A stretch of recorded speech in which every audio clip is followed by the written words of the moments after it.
SIR प्रक्रिया को लेकर चुनाव आयोग लगातार सवालों में बना हुआ है। जिस तरह एसआईआर प्रक्रिया के तहत लाखों की संख्या में वोटरों के नाम मतदाता सूची से हटाए गए और अब जिनका नाम वोटर लिस्ट में शामिल नहीं है, उन्हें सरकारी योजनाओं से भी बाहर किया जा रहा है। उनकी नागरिकता पर सवाल उठ रहे हैं। उसे लेकर विवाद और बढ़ गया। मामला सुप्रीम कोर्ट पहुंचा, जहां कोर्ट ने कड़े शब्दों में चुनाव आयोग के अधिकार क्षेत्र को रेखांकित किया है। तो क्या कुछ कहा है सुप्रीम कोर्ट ने और क्या है ये पूरा मामला, जानेंगे इस रिपोर्ट में। चुनाव आयोग को नागरिकता तय करने का अधिकार नहीं है, वो केवल वोटर लिस्ट तक ही सीमित है, ये कहना है सुप्रीम कोर्ट का। एसआईआर प्रक्रिया को लेकर उठते सवालों पर कोर्ट ने अपना रुख साफ कर दिया है।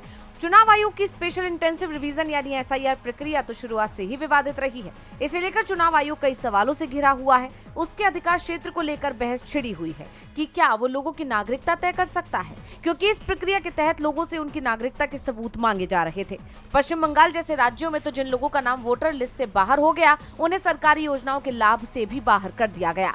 राज्य की बीजेपी सरकार ने साफ कह दिया कि वे सरकारी मदद के पात्र नहीं है और अब इसे लेकर सुप्रीम कोर्ट की अहम टिप्पणी आई है। सुप्रीम कोर्ट ने साफ तौर पर कहा है, चुनाव आयोग का अधिकार केवल मतदाता सूची तक सीमित है। नागरिकता तय करना चुनाव आयोग के अधिकार क्षेत्र में नहीं आता है। कोई ट्रिब्यूनल किसी व्यक्ति का नाम एसआईआर सूची में शामिल न करने का फैसला देता है तो चुनाव आयोग को नागरिकता तय करने के लिए मामला संबंधित मंत्रालय को भेजना होगा। मतदाता सूची में नाम न होने से नागरिकता अपने आप खत्म नहीं होती, यानी चुनाव आयोग लोगों से उनकी नागरिकता का सबूत नहीं मांग सकता, वो इस पर फैसला नहीं कर सकता। आपको याद होगा, बिहार में जब एसआईआर प्रक्रिया शुरू की गई थी, तब से ही इसे लेकर विवाद देखा गया था। विपक्ष ने भी चुनाव आयोग पर मनमाने ढंग से इस प्रक्रिया को कराने के आरोप लगाए थे।